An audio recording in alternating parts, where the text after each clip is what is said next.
Hello mga B, hello sa inyong lahat. Hello. Ito na naman tayo sa ating panibagong videos for today. Sinare ko na yung video dati about sa mga binili ko sa online para sa aking new DIY hairstyle. So, samahan niyo po akong pagtripan ng buhok ko. Ano bang resulta nito mga B? Nakahanda akong umiyak. La, ba't may pag-iyak? Okay lang naman kung anong resulta dito kasi plano ko rin namang magpa-treatment. Pero syempre, bago ako magpa-treatment, try ko muna to DIY na matagal ko ng gusto, no? So, bago ako magsimula, papakita ko sa inyo kung gaano kahaba tong hair ko. So, yan, medyo mahaba siya. So, medyo, ano rin yung tsura niya kasi hindi pa ako naliligo dyan. So, ganyan siya. So, yan yung hair na sisirain ko later on. Tapos, ito pala yung nabili ko.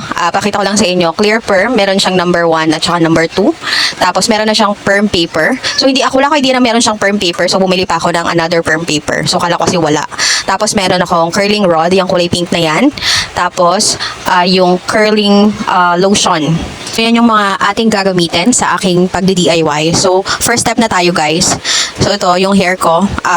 Babasain ko, shampoohan ko. Yun yung first step. Remove the excess dirt sa hair. So, my gosh, kitang-kita niyo yung manipis kong buhok. My goodness. Tapos yan, kukuskusin mo ng mabuti yung buhok mo, pababae mo palalaki, meron tayong mga kung ano-anong nilalagay sa hair natin, di ba?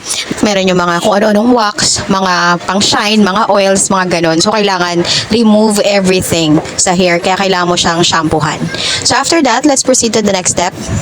So, second step, syempre, susuklayin mo ng maayos yung buhok mo para later on sa partition is maayos siyang ma-partition. So, pagkatapos mo masuklay yung buhok mo, let's proceed to the third step.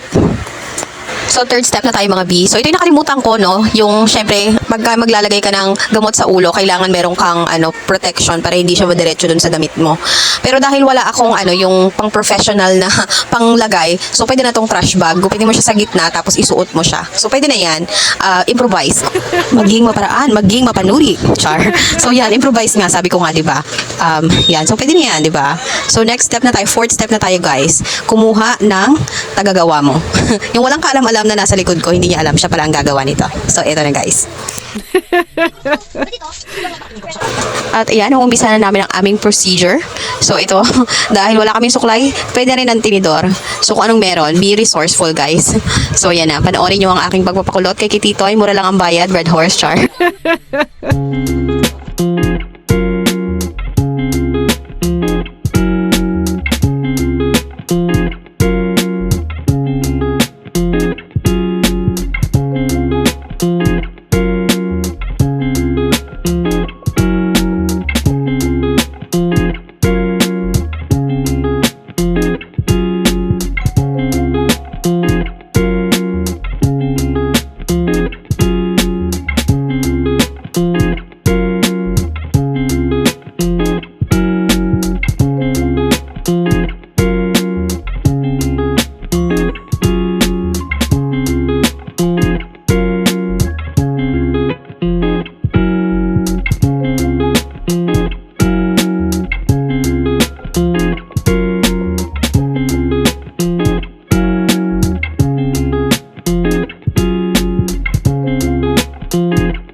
So, ganyan siya mga B. Pagkatapos malagyan ni Kititoy lahat ng buhok ko ng curling rod, i-apply na yung number 1 solution. Make sure na bawat may curling rod na buhok mo, malalagyan siya ng number 1 solution. So, ilang minutes din ang paglalagay ng solution. Pagkatapos malagay lahat ng solution sa hair mo, kailangan mo siyang cover. I-cover mo. Yan, yung trash bag na nasa katawan ko, kinover ko siya sa buhok ko. And you have to wait within 20 to 25 minutes.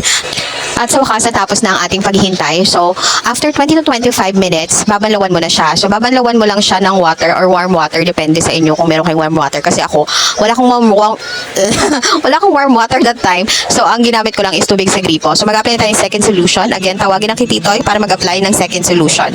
So, yan na guys, i-apply. And again, same instruction. Make sure na bawat curling rod ay malalagyan po ng second solution. Kasi para umepekto yung gamot. Kasi baka may maiwan. Hindi pwedeng may naiiwan. Masama yun. So, yan. Apply niya yung second solution sa lahat ng aking curling rod. At after nyan, syempre, i-cover ulit. And another 20 to 25 minutes na naman, guys. At i-make sure nyo pala na hindi yan papasok sa mata nyo, no? Kasi gamot yan. So, it will put a bad effect sa mga mata natin. So, kaya kailangan nyo ng, pag may nararamdaman na kaagad sa mata nyo, punasan nyo kaagad. Kaya meron akong extra, labahin. Char. Merong damit para ikian yung mata ko kapag nararamdaman ko na yung, tubig or gamot sa mata ko. At fast forward tayo guys, natapos na ulit ang ating 20 to 25 minutes sa paghihintay, no? So ito na, pupunitin ko na, ayan na, char. So yan, pinulit ko na po ang aking improvise na trash bag. Tapos mag-unload na tayo guys. So isa-isahin mong tanggalin yung curling rod sa ulo mo, ganyan katulad ng ginagawa ko. Tapos pag natanggal mo na siya lahat, isa-isa, babanlawan mo naman siya ng water. So this time, hindi lang siya basta water, no? You have to apply conditioner para malambot yung hair mo. Pero bawal ka pa rin mag-shampoo.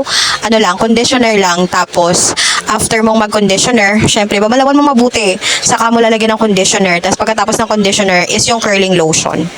Tapos, yun na. Kasi yung curling lotion, ayun yung mag-hold sa curls mo. Tapos, yung parang magbibigay buhay sa curls mo. Sabi ha, hindi ko lang sure. So, tingnan natin guys, ang resulta ng aking DIY.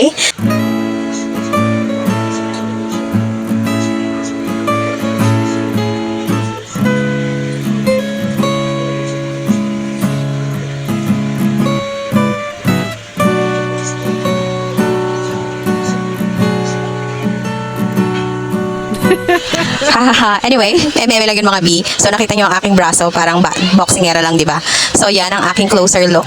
So, okay lang naman yung hair, di ba? Hindi naman ganun kasama para sa DIY. So, pwede na to for 6 months ganun. Kapag nagsawa na ako, papatreatment ko na yung hair ko.